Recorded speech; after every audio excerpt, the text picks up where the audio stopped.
លោកទូសភាចាងវ៉ាងគេហទំព័រ TSP 68នៅថ្ងៃអាទិត្យទី3កើតខែពិសាឆ្នាំមមីអត្តស័កពុទ្ធសករាជ2569ត្រូវនឹងថ្ងៃទី19ខែមេសាឆ្នាំ2026មានកិត្តិយសអញ្ជើញចូលរួមក្នុងកម្មវិធីសម្ពោធសៀវភៅរដ្ឋមន្ត្រីកូវីដក្រោមអធិបតីភាពដ៏ខ្ពង់ខ្ពស់ពីឯកឧត្តមទេសរដ្ឋមន្ត្រីព្រំសុខានឹងបានចូលរួមសម្ដាប់ជីវប្រវត្តិឯកឧត្តមទេសរដ្ឋមន្ត្រីព្រំសុខាអតីតរដ្ឋមន្ត្រីក្រសួងមុខងារសាធារណៈនិងជាអ្នកនិពន្ធសៀវភៅរដ្ឋមន្ត្រីកូវីដជីវប្រវត្តិឯកឧត្តមទេសរដ្ឋមន្ត្រីព្រំសុខាអតីតរដ្ឋមន្ត្រីក្រសួងមុខងារសាធារណៈលោកព្រំសុខាកើតនៅថ្ងៃទី2ធ្នូឆ្នាំ1954នៅក្នុងភូមិមួយជាប់នឹងជើងភ្នំដែលមានទីតាំងស្ថិតនៅក្នុងឃុំឈើកាច់ស្រុកបាភ្នំនាខេត្តព្រៃវែងទោះជារស់នៅក្នុងតំបន់ទីជនបទក្រីក្រលោកព្រំសុខារស់នៅរីកធំធាត់យ៉ាងសុខសាន្តក្នុងភូមិកំណើតជាមួយនឹងធម្មជាតិនិងបេតិកភណ្ឌប្រវត្តិសាស្ត្រកម្ពុជាដែលទីនោះហើយត្រូវបានអ្នកប្រវត្តិសាស្ត្រខ្លះកត់ត្រាថាជារាជធានីដំបូងបំផុតគឺនគរភ្នំចំណែកឪពុករបស់លោកជាគ្រូបង្រៀននៅសាលាបឋមសិក្សានៅក្នុងភូមិអំឡុងអាយុ16ឆ្នាំពេលលោកកំពុងរៀននៅវិទ្យាល័យបន្ទាប់ពីរដ្ឋប្រហារឆ្នាំ1970សង្គ្រាមបានផ្ទុះឡើងដែលជាមូលហេតុបង្ខំឲ្យក្រុមគ្រួសាររបស់លោកគ្រូត្រូវជម្លៀសជាបន្តបន្ទាប់ទៅរស់នៅទីក្រុងភ្នំពេញហើយបានខ្លាចភៀសខ្លួនគូសារលោកបានណាលំបាកជាច្រើនដើម្បីរស់នៅចិញ្ចឹមជីវិតក្នុងការពុះពៀឆ្លងកាត់រាល់ឧបសគ្គនៅពេលនោះឪពុកជាយាមតស៊ូមិនគិតពីការនឿយហត់ក្នុង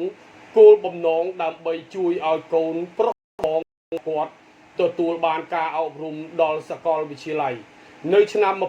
1973លោកព្រំសុខាបានបញ្ចប់ដោយជោគជ័យនៅការសិក្សាវិទ្យាល័យផ្នែកគណិតវិទ្យានិងបានចូលរៀននៅសាកលវិទ្យាល័យដោយសិក្សាមុខវិជ្ជាមួយចំនួនរួមមានច្បាប់និងសេដ្ឋកិច្ចនិងពាណិជ្ជសាស្ត្រជាអកុសលនៅខែមេសាឆ្នាំ1975ការសិក្សារបស់លោកត្រូវបានកាត់ផ្តាច់ទាំងស្រុងភ្លាមដោយសារពួកខ្មែរក្រហមក្រោមរបបថ្មីនៃការគ្រប់គ្រងរបស់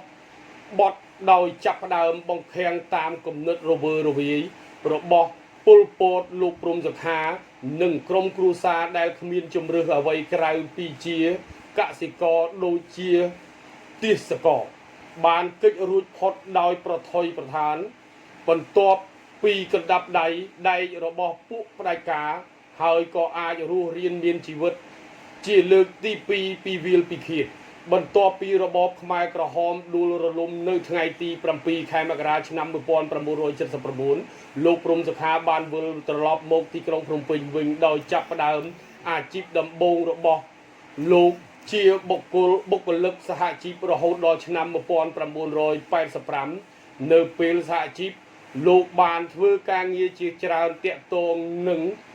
មូលដ្ឋានដូចជាការចុះទៅជួបកម្មករនិងតាមរោងចក្រសហគ្រាសផ្សេងៗនៅភ្នំពេញនិងនៅចំការកៅស៊ូខេត្តកំពង់ចាម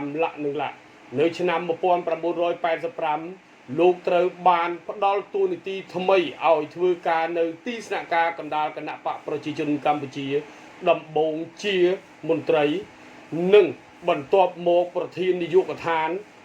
គោលនយោបាយទូទៅមុនពេលដែលកិច្ចព្រមព្រៀងសន្តិភាពទីក្រុងប៉ារីសឆ្នាំ1991លោកត្រូវបានដំឡើងឋានន្តរស័ក្តិជាអនុរដ្ឋមន្ត្រីក្រោយឆ្នាំ1993លោកត្រូវបានតែងតាំងជាអនុរដ្ឋលេខាធិការលេខារដ្ឋានទំនាក់ទំនងសភាបន្ទាប់មកជាអគ្គនាយកដ្ឋានរដ្ឋបាលនៃក្រសួងមហាផ្ទៃនិងជារដ្ឋលេខាធិការក្រសួងមហាផ្ទៃរហូតដល់ឆ្នាំ2018រយៈពេល25ឆ្នាំនៅក្នុងក្រសួងមហាផ្ទៃលោកត្រូវបានចូលរួមគម្រោងជាច្រើននៃកំណែទម្រង់រដ្ឋបាលសាធារណៈដូចជាវិជ្ជមជ្ឈការនិងវិស័យមជ្ឈការប្រព័ន្ធយុត្តិធម៌ព្រហ្មទណ្ឌនិងការអនុវត្តច្បាប់ប្រឆាំងនឹងការជួញដូរមនុស្សនៅឆ្នាំ2001លោកបានវិល từបន្តការសិក្សាវិញហើយទទួលបានសញ្ញាបត្រអនុបណ្ឌិតផ្នែកគ្រប់គ្រងសាធារណៈ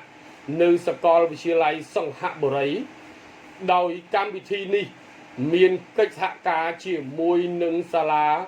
រដ្ឋាភិបាលកេនេឌីននៃសាកលវិទ្យាល័យ Harvard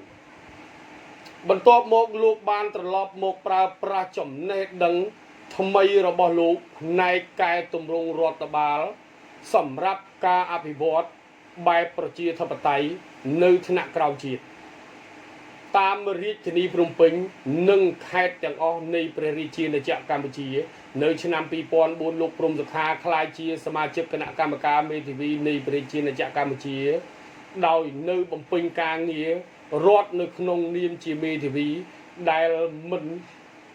ប្រកបវិជ្ជាជីវៈ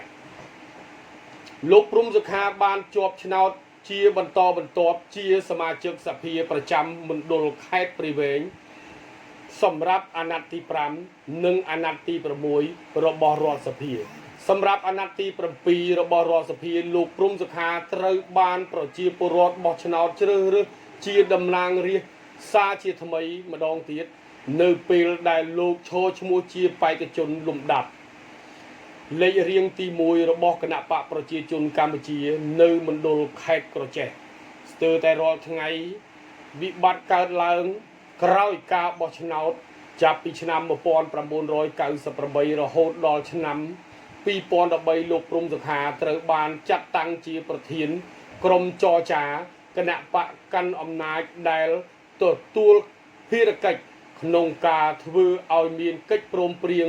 តាមរយៈដំណោះស្រាយដោយសន្តិវិធីជាមួយគណៈអង្គជារដ្ឋលេខាធិការប្រចាំក្រសួងមុខងារសាធារណៈរហូតមកចុងខែមីនាឆ្នាំ2020លោកព្រំសុខាត្រូវបានជ្រើសតាំងជារដ្ឋមន្ត្រីនៃក្រសួងមុខងារសាធារណៈក្នុងតួនាទីជារដ្ឋមន្ត្រីមុខងារសាធារណៈនិងជាគណៈកម្មការកែតម្រង់រដ្ឋបាលសាធារណៈលោកព្រំសុខាបានប្រើប្រាស់ចំណេះដឹងចំណេះធ្វើនិងបទពិសោធន៍ការងារដែលជា